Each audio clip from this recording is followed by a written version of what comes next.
E você é nosso convidado para discutir conosco uma questão que incomoda muita gente, né? Porque não sabem de fato como agir diante do pecado grosseiro do pastor líder da sua igreja. Inclusive, esse é um tema que foi sugerido por um telespectador. No momento oportuno, eu vou declinar o nome dele e agradecer pela contribuição que ele deu ao nosso debate de hoje. Conosco para discutir esse assunto, o pastor João Marcos Pedrosa, que é ministro da Igreja Batista da Convenção Brasileira. Paz e graça, pastor João, como vai? Tudo bem? Paz e graça, reverendo, é um prazer retornar ao Vejam Só. Tudo bem, graças a Deus. Acho que a última vez que o senhor esteve aqui foi durante os preparativos para a campanha de grano, foi?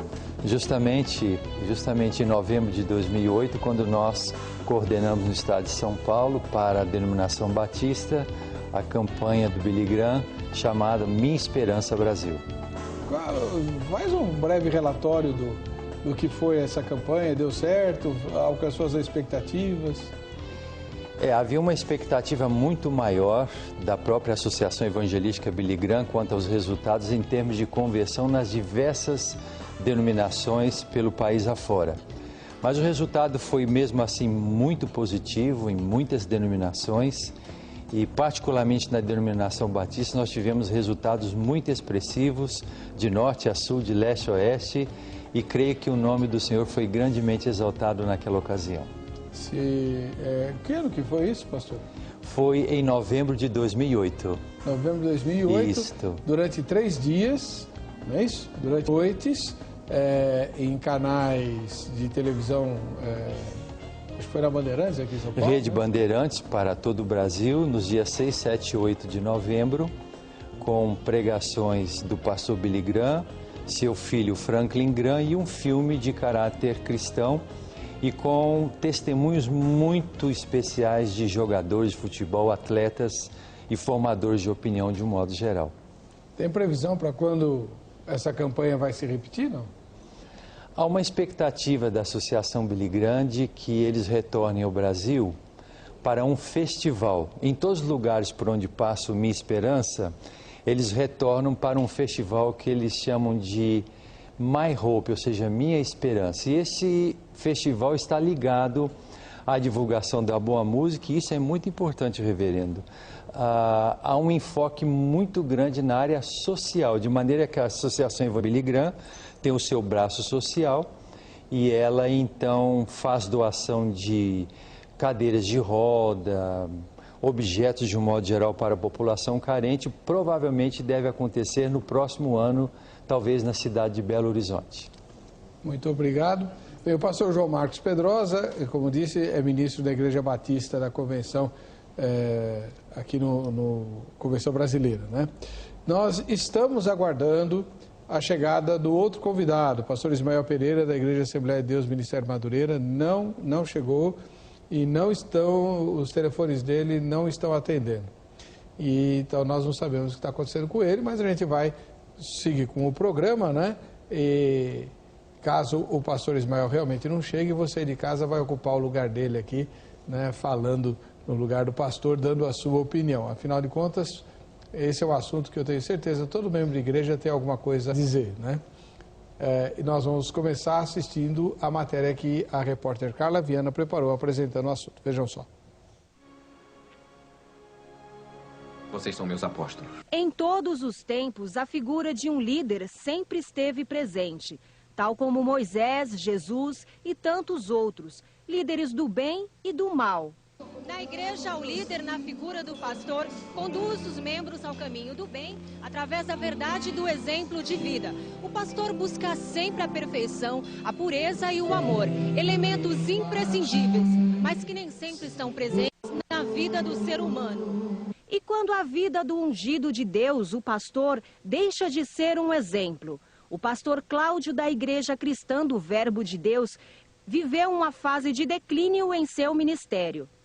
O casamento do pastor Cláudio já não estava bem, quando ele começou a sentir uma atração por outra pessoa. Como eu já estava com sentimento e via poucas possibilidades de vencer, muito embora tenha buscado no Senhor, a misericórdia do Senhor, Então eu desci do púlpito para sentar na última cadeira, coisa que eu nem consegui fazer, porque passei um tempo sem poder entrar em igreja, que eu não conseguia entrar por causa daquilo que me corroía por dentro.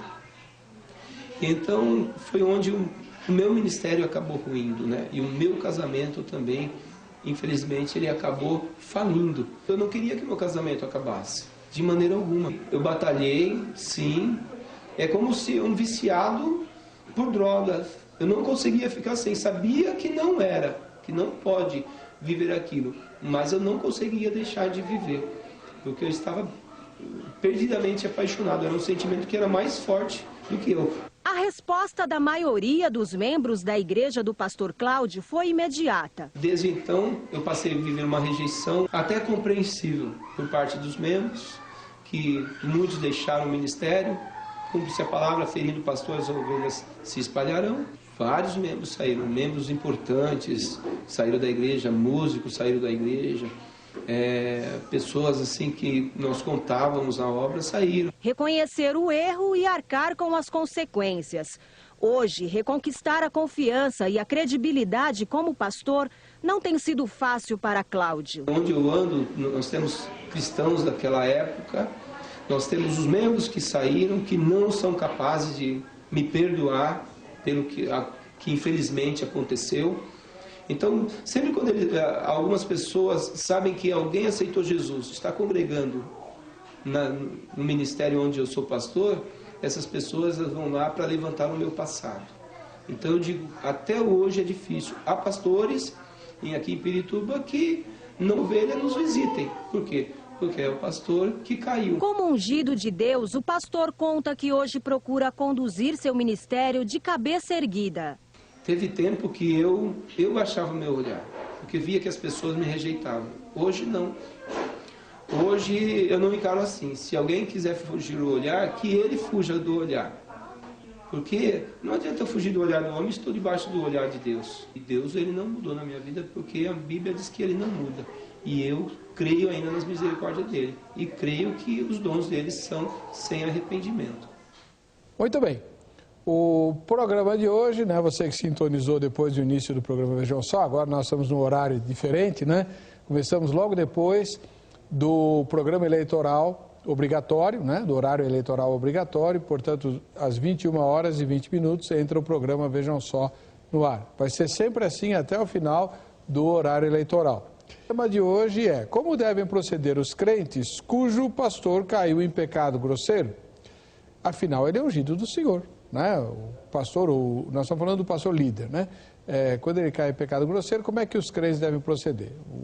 O ungido do Senhor a gente não pode tocar, ou pode, como é que fica isso? Ligue para cá, mande a sua mensagem eletrônica, participe do nosso debate. 3337-5886 em São Paulo, não esqueça do 0 operadora 11, ou www.rittv.com.br/vejam só. Eu vou ouvir a opinião do pastor João Marcos Pedrosa, da Igreja Batista da Convenção, e depois eu volto para falar sobre a sua participação com a nossa enquete, os prêmios que você pode ganhar e assim por diante. Então, pastor João Marcos, como é que o senhor responderia a essa pergunta, assim, numa primeira fala? Depois eu aperto o irmão. Bem, a minha primeira palavra concerne ao membro da igreja. Vejo que não é motivo ele abandonar a sua igreja quando o seu líder, o seu pastor, cai em pecado. Porque a igreja, enquanto instituição divina, como esposa do Senhor Jesus, ela deve permanecer coesa e unida, orar pelo seu pastor, caso haja arrependimento genuíno da parte dele, que ele seja perdoado pela igreja. A igreja é soberana para trabalhar a questão do afastamento dele, se for o caso. Mas a igreja deve permanecer coesa e unida e o membro não deve se afastar da sua igreja local. Muito bem, ok. Deixa eu anotar aqui algumas coisas que eu já preciso para apertar o irmão depois.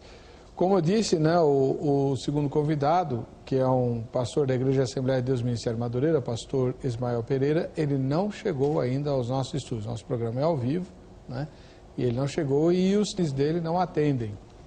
Isso nos traz uma certa inquietação. Mas a gente vai tocar o programa e você, então, vai ter mais espaço para participar dele. O telefone é 3337-5886 em São Paulo, então não esqueça do 011, 0 operadora 11, né? E o e-mail para você mandar a sua mensagem eletrônica é pelo site. Aliás, eu tenho novidades sobre o site. Daqui a poucos dias você vai ter uma grande surpresa em relação ao site do Vejam Só, que hoje tem uma série de deficiências, é muito pequeno, apertado, não funciona uma porção de coisas. Nós estamos construindo um site totalmente novo, inclusive todos os e-mails que forem enviados para o programa ficarão no site. Então vai acabar aquela história de você mandar e-mail, não dá tempo de eu ler aqui, ninguém ficar sabendo o que você escreveu. Tudo vai ficar no site, você vai poder conversar com outros telespectadores internautas, enfim. Vai ter um espaço no site para eu publicar a minha opinião pessoal sobre depois do debate, né? Enfim, vai ser muito bom, tá? Daqui a poucos dias você vai ter o site novo do Vejam Só. Por enquanto vai aguentando esse mesmo aí, com todas as deficiências, mas é o que tem nos atendido e graças a Deus por ele. A enquete que está no site é a seguinte, vamos lá. Quando o pastor cai em pecado, o membro deve... Temos 4 respostas possíveis. Primeira, deixar o ungido do Senhor nas mãos dele, o Senhor, né? Nas mãos de Deus. Não fazer nada, portanto. Deixa que Deus cuida do ungido dele, fica na sua. A segunda resposta, orar pelo pastor e por direcionamento. O que significa isso? Você não vai brigar com o pastor, não vai falar nada, se Deus não dirigir você. Então você vai orar pelo pastor e pedir que Deus te dirija. Se é para sair da igreja, se é para ficar, se é para brigar com o pastor, duvido muito que mande isso, né? Mas enfim, né? Se é para ir lá consolar o pastor e por aí vai. A terceira resposta possível, confrontar o pastor e sair da igreja se ele não aceitar. Então você vai lá conversar com o pastor, olha, o senhor fez isso, isso e isso, o senhor ou a senhora, né? Porque agora tem pastora também, né? Tem até apóstola. Então, o senhor ou a senhora agiram assim, está errado e tal. Se a pessoa não aceitar, né? Aí você sai da igreja porque ele não aceitou a repreensão feita em cima da palavra. E a última resposta é o não sei, não sei. Realmente não sei o que fazer quando o pastor cai em pecado, o que o membro deve fazer. Então, escolha qual a resposta que mais se aproxima da sua opinião, vote e mande um e-mail pelo Fale Conosco, se você estiver usando o computador, para que a sua opinião possa ser lida aqui. Nós estamos discutindo hoje a questão do pastor que cai em pecado grosseiro, como é que o membro da igreja deve proceder, não é? Quando essa tragédia acontece. E já tem um telespectador na linha para conversar conosco, ele é lá do Rio de Janeiro. Boa noite, Emílio, seja bem-vindo. Alô? Tudo bem? Tudo bem. Pode falar, Emílio, Boa noite, estamos pastor. ouvindo. Tudo bem, a paz esteja com o senhor e o seu programa. Muito obrigado.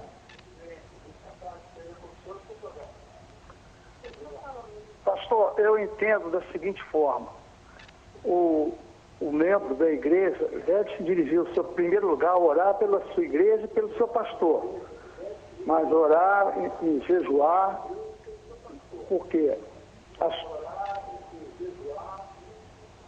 a situação, a igreja encontra-se em perigo, uma situação dessa. Então, deve ir pessoalmente, se possível testemunhar, conversar com o pastor. O Emílio? Ele não insistir no erro, deve-se, senhor. Não, então, eu queria pedir para você conversar conosco só pelo telefone, porque a televisão tem uma demora, e se você for ouvir o que a televisão está falando, fica aquele vaziozão, né? Então conversa só pelo telefone com a gente. Está me ouvindo pelo telefone? Certo. Vamos lá. Alô, pastor. Pode falar. Então, pastor, eu entendo que o cristão deve orar pela sua igreja e pelo seu pastor. Deve jejuar, entrar em oração, porque ele é pastor, ele é ungido e jamais perderá a função. Então, converse particularmente inicialmente, senão com 2 testemunhas, e se ele não tomar uma rédea diferente, deve se comunicar à direção para tomar uma providência, porque a igreja está em perigo. Eu entendo dessa forma.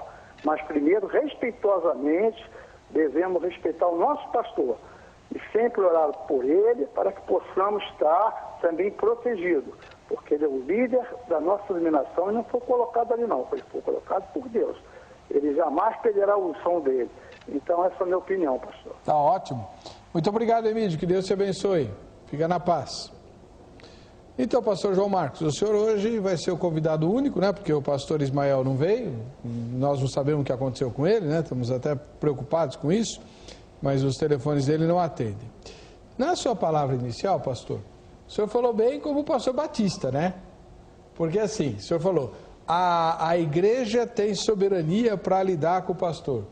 Só se for a igreja batista, tem muita igreja que não tem nenhuma não. E aí, como é que faz? Não, é verdade. Nesse grande universo de igrejas evangélicas, tradicionais, pentecostais, neopentecostais, a questão da eclesiologia muda muito.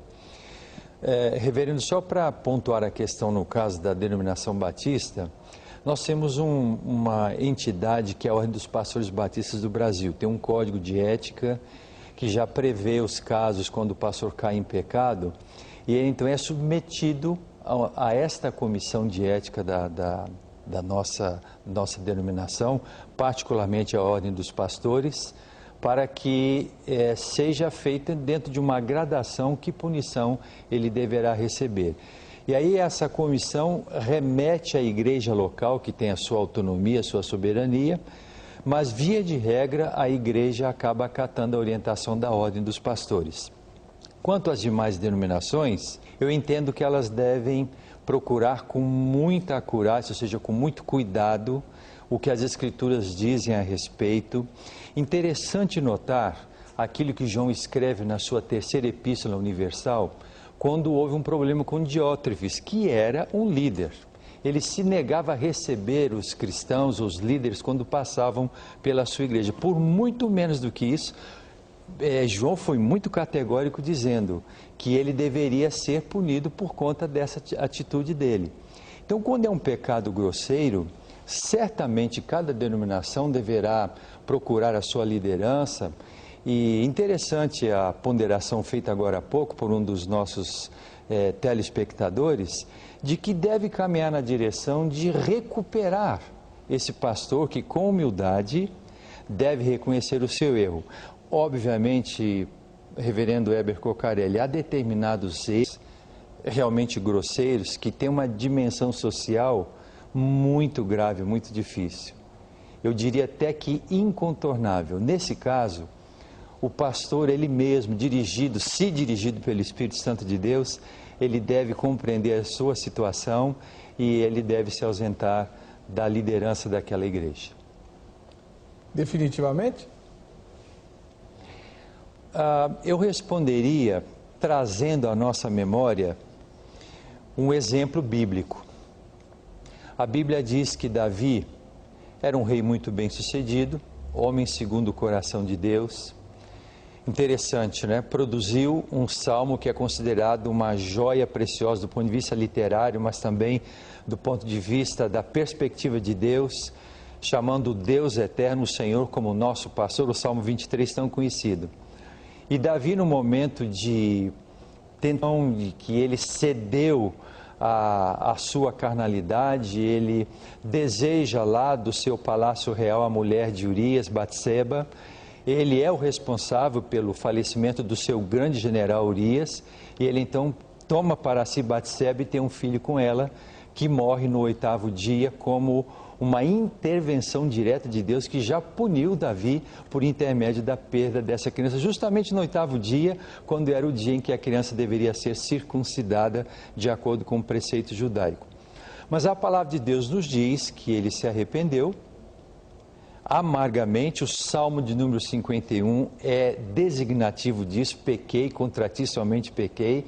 Davi arrependeu-se amargamente do seu erro, e ele não perdeu a sua posição de líder político, do grande servo de Deus que era, por conta de ele ter tido uma experiência com o Senhor. Então, nesse caso específico, nós vemos que Davi, eu vou usar aqui uma linguagem bem coloquial, bem popular, conseguiu dar a volta por cima. Ou seja, ele foi agraciado pelo Senhor e daí por diante ele seguiu o seu trabalho, embora consequências muito graves se abateram sobre a sua família tempos mais tarde. Então, eu vou colocar aqui um problema real, aconteceu, só não posso dizer aonde, nem nada, uma questão, né, de ética, embora isso tenha acontecido há muitos anos atrás, numa das igrejas que eu frequentei, muito antes de eu ser pastor, né? Então, isso tem muitos anos já, porque o ano que vem eu completo 30 anos de ministério. E aí vai vir o intervalo, na volta do intervalo a gente vai discutir a situação com o pastor João. Um líder de igreja, do Nordeste, né? Trabalhava aqui em São Paulo, numa igreja e tal, ele era bastante rígido, né? Um homem assim daqueles das antigas, né? Tal, tinha que ser tudo na linha, não sei o quê, tarará, blá, blá, blá. Depois de vários anos trabalhando na mesma igreja, né? Acabou vindo à tona uma história dele muito esquisita. E a história, resumidamente, era a seguinte: todo mundo o conhecia por um determinado nome, mas aquele nome não era verdadeiro, era um nome falso. Por quê? Lá na cidade dele, lá no Nordeste, ele havia se envolvido num crime de morte e havia sido jurado de morte, talvez por legítima defesa, não sei e tal. Tanto é que ele não foi preso nem nada, né? Mas ele havia se envolvido num crime de morte e fugiu ele foi jurado pelos parentes da pessoa que morreu, foi jurado de morte pelos parentes que não quiserem saber, honra se lava com sangue e tal, e ele fugiu da cidade, acabou vindo para São Paulo com outro nome para se proteger disso. Aqui em São Paulo ele acabou se convertendo, conheceu o evangelho e tal, mas não mudou, continuou com o nome falso, né? E acabou sendo líder de igreja e tal, com o nome falso e tudo mais. E quando essa história veio à tona, ele foi à frente da igreja e pediu então para ser chamado pelo nome verdadeiro. Como é que fica uma situação dessa? Então não é adultério, não é nada dessas coisas que normalmente a gente associa com um pecado grosseiro, mas é uma situação muito esquisita. Imagine você frequentando uma igreja durante 5, 6, 7, 8 anos, né, com um pastor João, e aí ele fala assim: olha, infelizmente meu nome não é João, então a partir de hoje vocês vão me chamar de Mateus, tá bom? Que é o meu nome verdadeiro, por causa disso, disso e disso. Como é que a congregação deve receber esse tipo de coisa? Afinal de contas, durante todos esses anos em que ele já era convertido e já era pastor, ele estava usando um nome falso, ele estava mentindo. Ou dá para entender por causa da história? Na volta do intervalo, eu discuto com você essa situação. A gente volta já já com Vejam Só.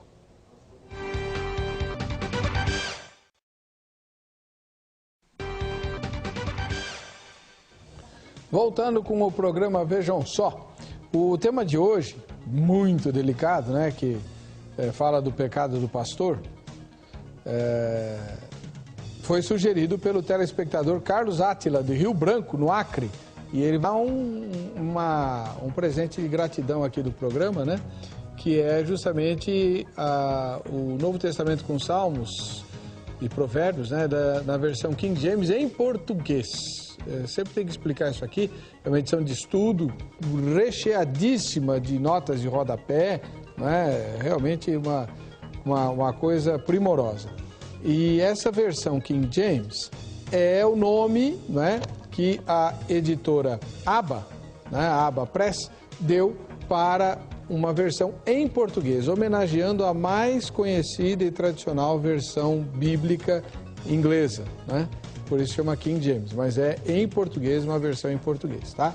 Então, o irmão Carlos Átila vai receber esse brinde nosso em agradecimento por ter sugerido esse tema que acabou sendo pautado. Bom, pastor João Marcos Pedro, eu contei uma historinha verídica, né? Resumida e verídica para o senhor. Como é que fica essa situação desse pastor? A igreja deve compreender o que aconteceu, deixar como está, troca de pastor, como é que faz? Bem, dentre as muitas situações que acontecem no ministério pastoral, essa é uma extremamente grave. No caso da ciência psicológica ou da psicologia, estuda-se este caso de uma pessoa que vive uma farsa, uma mentira, isso chama-se mitomania. O mitomaníaco é aquele que diz a mentira como se fosse a mais pura verdade.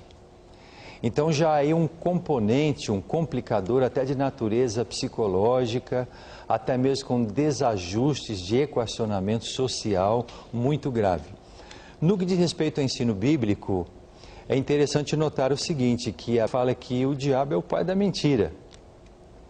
E aquela pessoa que permanece mentindo, efetivamente está de acordo com o inimigo e não com o Senhor Deus. Eu entendo, reverendo e telespectadores, que nesse caso específico, esse pastor, que tem o título de pastor, ele deveria, com absoluta certeza, movido pelo próprio Espírito de Deus, deixar a sua congregação e a sua função pastoral, porque ele está vivendo uma farsa e vivendo aquilo que a gente chama de mitomania, ou seja, não é possível alguém, como servo do Senhor, que prega a palavra da verdade, viver uma farsa, uma mentira. Nesse caso específico, eu defendo a tese de que ele próprio, até movido pelo Espírito de Deus, devesse deixar a sua função de liderança pastoral. Está vendo? É uma situação seríssima e que não envolve pecados que normalmente vêm à mente quando a gente fala em pecado grosseiro, né? Roubar, matar, adulterar, né? É uma mentira, o cara tinha nome falso. Bom, vamos fazer o seguinte, a Carla Viana foi ouvir os cristãos para saber o que eles pensam a respeito desse... Ainda não? Ah, tem que esperar mais um pouquinho. Então eu vou ler os e-mails aqui que estão chegando e aí quando estiver pronto vocês me avisam. Vamos lá. O Elias de Melo Moreira, de Três Rios, no Rio de Janeiro. A orientação que ele dá para os membros da igreja é a seguinte: amar o pastor e perdoá-lo, pois ele é passível de erro como qualquer ser humano.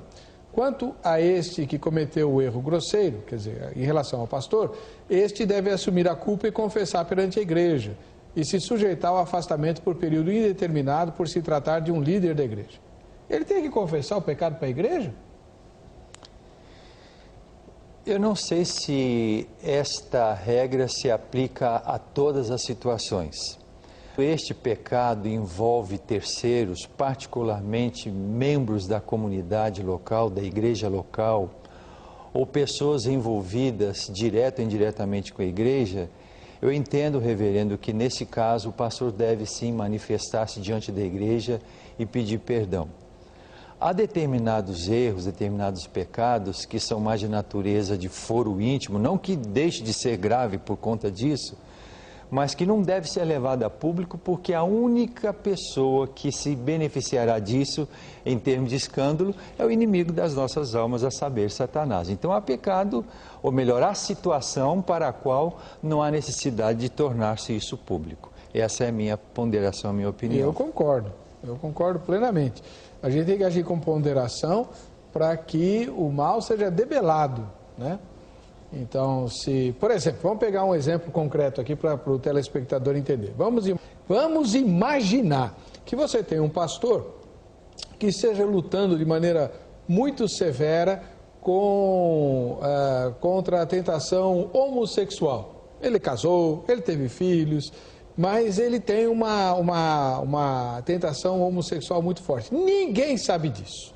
Aí isso começa a conspirar contra o ministério dele e ele decide então que vai se afastar da pregação, não vai abandonar a família e nem vai praticar ato libidinoso nenhum com outra pessoa do mesmo sexo, mas vai deixar de pregar até que ele possa resolver essa pendência. Se ele contar isso para a igreja, é pior ainda. E ele não tem que contar para ninguém está sabendo de coisa nenhuma. É uma questão dele com Deus, aquilo que o senhor falou de foro íntimo, acabou.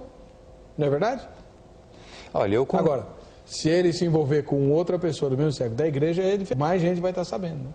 Sem dúvida, eu concordo com essa sua ponderação pelo seguinte: até à luz de um segmento da ciência hoje que tem crescido assim assustadoramente, trazido novas luzes para o conhecimento do ser humano, no caso a neurociência, ela tem trazido para nós que às vezes o funcionamento de sentimentos, emoções, até a parte não só cognitiva, mas deliberativa, o processo decisório de um ser humano, muitas vezes isso pode ser condicionado pelo aspecto do funcionamento químico do cérebro. Que isso não seja justificativa para qualquer tipo de desvirtuamento na área ética e moral. Mas há determinados casos, reverendo Eber, que tem que haver sim uma intervenção do ponto de vista medicamentoso, de remédio, para que aquela pessoa volte à sua normalidade. Nem todo caso de um certo desvio de problemas de natureza de reverberação social são necessariamente casos de que a pessoa é moralmente reprovável. Né? Então, acho que deve-se levar muito isso em consideração. Eu gostaria muito de pensar também na direção daquilo que Paulo escreveu na sua carta aos Romanos, capítulo 5, versículos 20 e 21, mas particularmente o versículo 20, quando ele usa duas categorias que parecem antagônicas, mas na verdade se complementam. Quando ele diz, onde o pecado abundou, a graça de Cristo superabundou. Então eu entendo que todo e qualquer pecado que um ser humano comete na condição de um crente comum, ou então como líder, como um pastor de destaque ou não, que se ele recorrer à graça do Senhor, colocar-se no seu devido lugar, arrepender-se do seu pecado, corrigir o curso da sua vida, ali mais uma vez prevalece essa argumentação do apóstolo Paulo. Há o pecado, mas a graça de Jesus Cristo superabundou. Vamos lá, vamos ouvir então as entrevistas que a Carla Viana colheu aí no Reduto dos Cristãos, aqui em São Paulo. Vejam só. Como devem proceder os crentes cujo pastor da igreja cai em pecado grave? Eu acho que eles têm que orar bastante por ele, viu? Para que Deus venha ter misericórdia, né? Levantar ele de novo, porque o cair é do homem, levantar é de Deus. A igreja no todo, ela deve procurar tratar o pecado, né? O grande problema é quando esse tratamento é feito sem amor e sem misericórdia, né? O líder, como qualquer outro crente, é passível de falhas, né? Deve ser o exemplo. O apóstolo Pedro diz que ele deve ser padrão dos fiéis. No entanto, ele também é passível de falhas. Então, quando algum líder ele cai em pecados graves, a igreja deve vê-lo como uma ovelha que caiu, que pecou, precisa de amor, de tratamento, de correção, e assim procurar a restauração dele. Olha, é difícil julgar, né? Mas eu acho que deve haver disciplina e o melhor é esperar pelo julgamento de Deus. Eu acho que todos nós somos pecadores e erramos e é importante a gente ouvir as duas partes, né? Porque se o pastor caiu e ele se arrepender, ele pode ser restaurado. Muito bem, vou continuar dando voz ao telespectador aqui com os e-mails. A Luana de Eunápolis, na Bahia. Olá, paz do Senhor. Na minha opinião, a melhor coisa a fazer é entregar nas mãos do Senhor, pois a obra é dele e com certeza ele saberá como tratar quem pecou e colocará outro no lugar para conduzir melhor o seu rebanho. Então, Luana, o problema é o durante, né? Enquanto Deus não... Como é que faz, pastor? Essa é uma postura que o senhor acha que é piedosa ou está mais para, sei lá, como que eu vou dizer, acomodada? Pode ser uma combinação de ambas as coisas que são danosas. Posição piedosa sem trazer a lume um senso de justiça divina cai para um pietismo inconsequente. É claro que a Bíblia ensina que deve haver perdão do pecado, que deve haver longanimidade. Mas no que diz respeito a corrigir o curso da vida, do testemunho, seja do crente comum, mas particularmente do pastor, ele próprio deve perceber que precisa corrigir o curso da sua vida, não insistir em permanecer no erro ou então ficar diante daquela igreja local. Essa intervenção feita agora há pouco é interessante, mas eu acho que não pode tão somente assim num subjetivismo inconsequente dizer, não, deixa para Deus resolver, ele é um ungido do Senhor. Bem, se é um ungido do Senhor, ele deve fazer jus a essa posição. Não quer dizer que ele não possa cair e, como disse agora há pouco uma telespectadora, ele pode levantar-se sim. Mas isso não quer dizer que deve ficar nesse subjetivismo inconsequente. Não, deixa que Deus vai corrigir. Razão pela qual eu entendo que deve haver foro competente, ou seja, um grupo competente de líderes amorosos, piedosos, mas que façam prevalecer o ensino da palavra de Deus no que diz respeito à ética, à moralidade, aos princípios que regem uma sociedade organizada, porque o pastor é um líder e tem que ser o testemunho para os fiéis. O senhor abordou uma questão aí, pastor, que é muito importante, né? Principalmente diante do movimento neopentecostal, que é um movimento razoavelmente recente. As igrejas históricas, batista, metodista, presbiteriana, anglicana, luterana, todas elas têm aquilo que o senhor falou, né, com nomes diferentes, mas tem, que são institutos, né, de disciplina para os oficiais da igreja que vierem a falhar. O que eu quero dizer é o seguinte, todo pastor dessas igrejas está sujeito a um órgão superior ao qual ele tem que responder, né? No caso das igrejas neopentecostais, muitas delas não têm, o líder não tem sujeição nenhuma, e eu vou dizer aqui uma novidade para você, a Igreja da Graça é diferente nesse ponto, ela tem um presbitério, que é a quem, inclusive, o missionário R.R. Soares se reporta.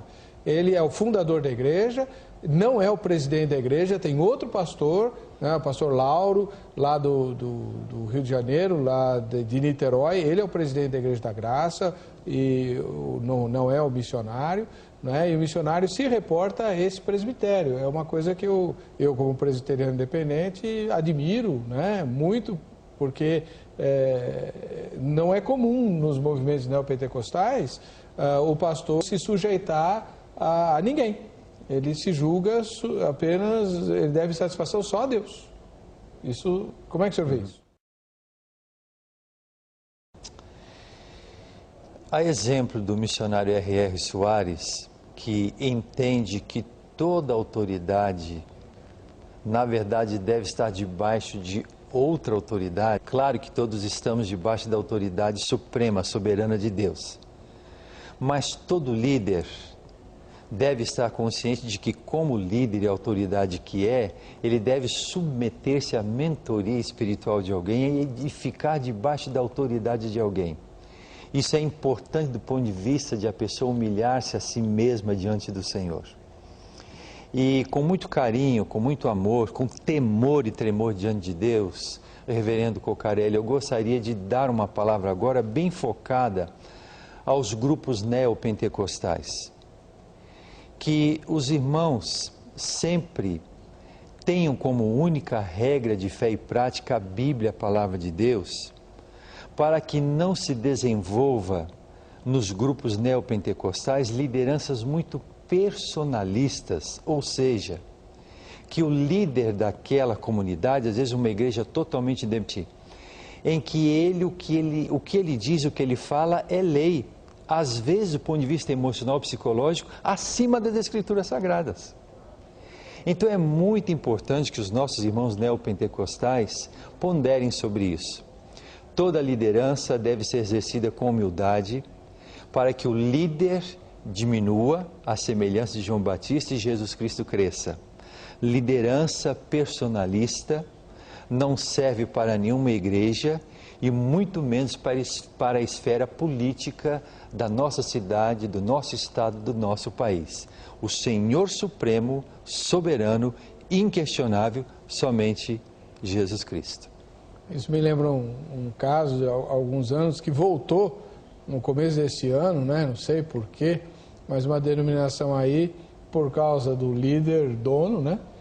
Promovia o seguinte ensino: se tua vida não vai bem, troca de anjo, né? Muda o anjo, porque o teu anjo da guarda é que está errado, né? Como é que um anjo pode estar errado, eu não sei, mas enfim. E onde está escrito na Bíblia que você pode trocar de anjo para resolver seus problemas? Menos ainda. Mas aí eu fui investigar e descobri que o líder, provavelmente sob efeito de alguma dose a mais de álcool, inventou essa coisa aí. Né? Isso quem me falou foi um dissidente do grupo, então não sei se vale também, porque o que o dissidente fala, né? Não sei. Mas enfim, a quem recorrer quando você se depara com um ensino tão aberrante?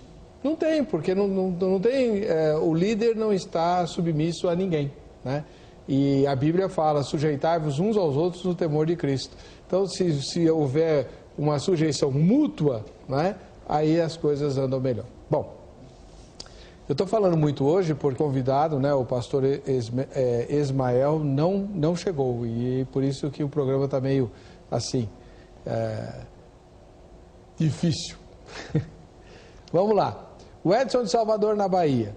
Ou melhor, é isso, o Edson de Salvador, na Bahia. Continuar no estado da Bahia. Em primeiro lugar, orar para ele buscar sua salvação. Se o pastor caiu em pecado grosseiro, segundo o Edson, ele já pôs em risco a salvação dele. Que adianta ganhar o mundo e perder a alma. E se insistir, se o pastor insistir no erro, não se enquadrando em 1 Timóteo capítulo 3, o membro deve sair imediatamente desse lugar, pois como Saul insistiu no erro, o Espírito Santo, que é a unção, foi embora dele. E ele nem tinha caído na real e todos que continuaram do lado dele morreram de maneira horrenda.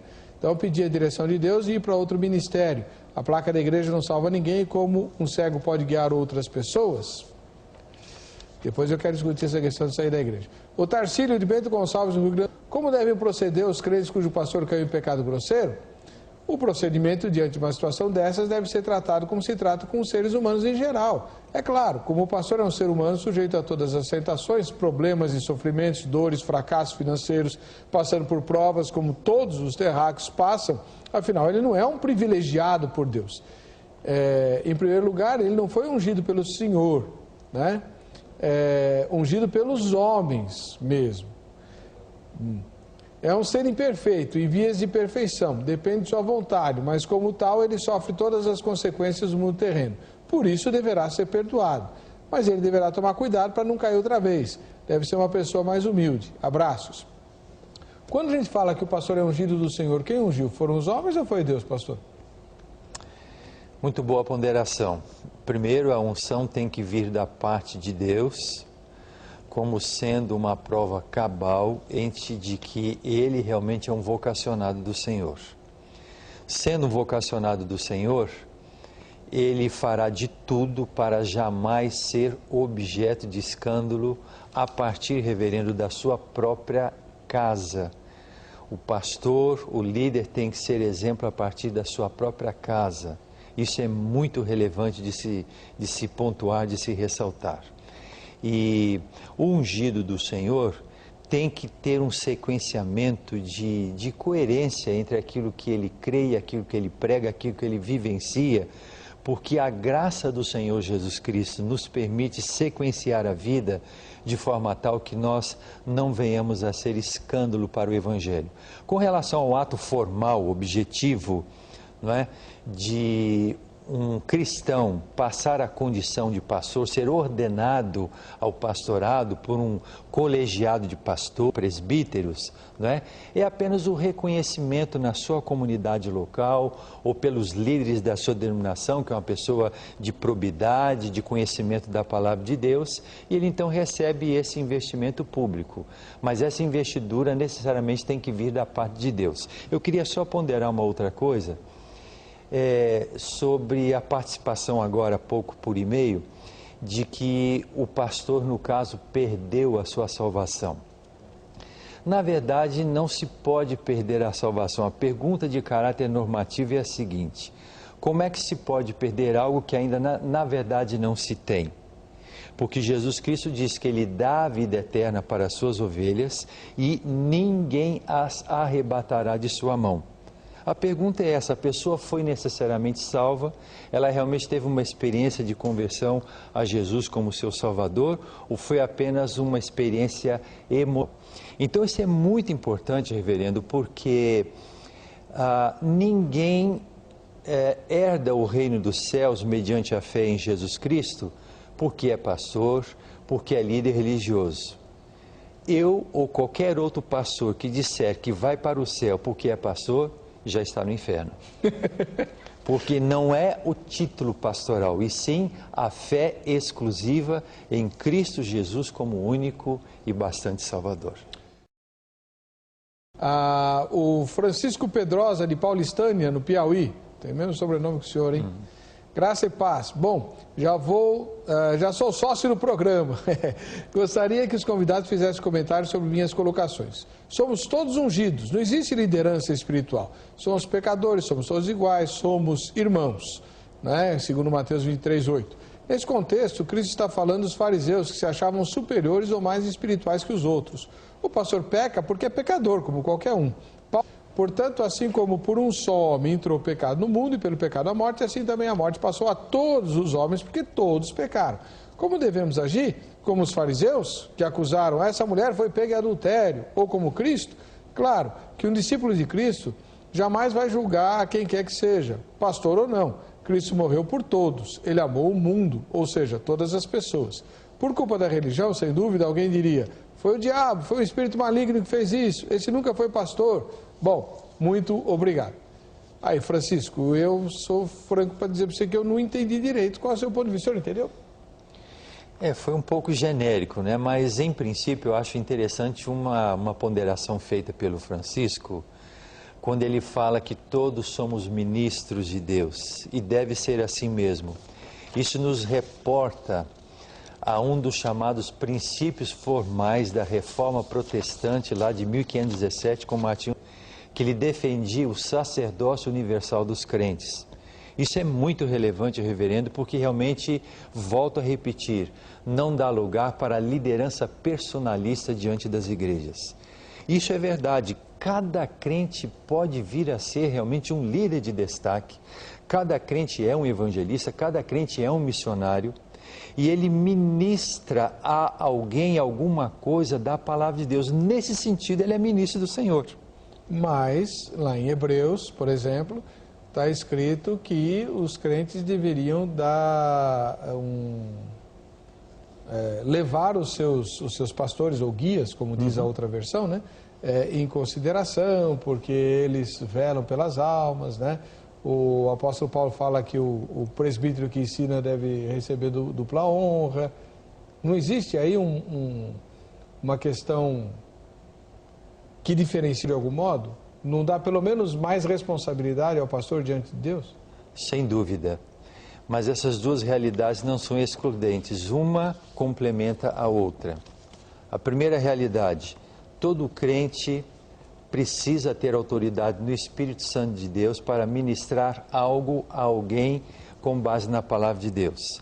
A segunda verdade, Deus escolhe sim homens ou líderes ou mulheres para ministrarem sobre as pessoas, e realmente eles devem ser tratados com duplicada honra, porque recai sobre os ombros deles essa tarefa tão difícil, reverendo, de ministrar as pessoas, de ser líder espiritual de uma igreja local, então de um grupo maior de igrejas, quando ele se torna, por exemplo, um bispo, um superintendente de diversas comunidades religiosas, sem dúvida alguma. E aqui uma palavra muito importante, você, meu irmão, que é membro da sua igreja.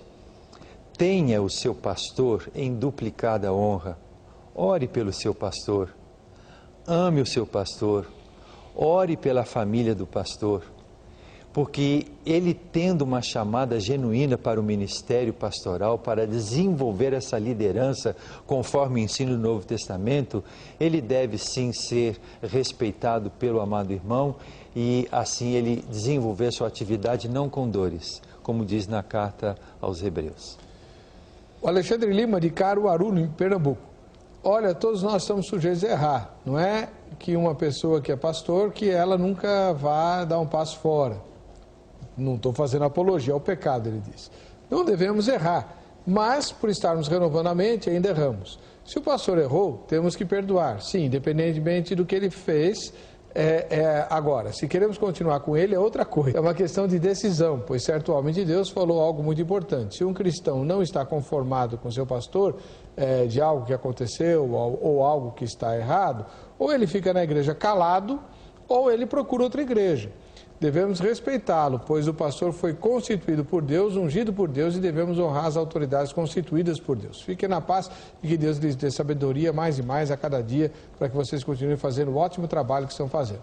Obrigado, Alexandre, que Deus te abençoe. A Mariane Rio Preto, Minas Gerais, diz: a paz do Senhor a todos. Em primeiro lugar, não se deve condenar, porque o homem olha o exterior, mas Deus contempla o coração. Não se sabe o contexto em que o pastor estava inserido naquele momento para que cometesse o pecado. Nós vemos nos cultos o pregador, o adorador, o disciplinador, mas Deus vê o ser humano cheio de fraquezas e se compadece. Devemos ter sempre em mente qual seria a atitude de Jesus, não apenas nesse tipo de situação, mas em qualquer uma. Com certeza a atitude dele seria de misericórdia. Resumindo, ele não esmaga a cana quebrada, nem apaga a torcida que fumega. Que lindo esse versículo que ela lembrou, hein? Nesse contexto está ótimo. Né? Cabe também pedirmos a Deus direcionamento para sabermos qual a melhor atitude a tomar em relação a nós mesmos, para que não venhamos a cair em pecado, pois aquele que está em pé, veja que não caia. Lindo o seu e-mail, Mariane, de Rio Preto, em Minas Gerais. Que Deus te abençoe. O Francisco Walter, de Natal, no Rio Grande do Norte. Os cristãos devem entender que a obediência a homens é relativa, absoluta somente ao Eterno. Quantos exemplos há de líderes que cometeram um pecado grave? Minha mãe sempre me dizia: o que o pastor fizer, ele vai dar conta dos seus atos a Deus. Isso não é motivo para eu sair da igreja. Mas também, quantos membros discordaram do líder e fundaram outra denominação, ao qual frequenta pessoas com a mesma ideologia de minha mãe?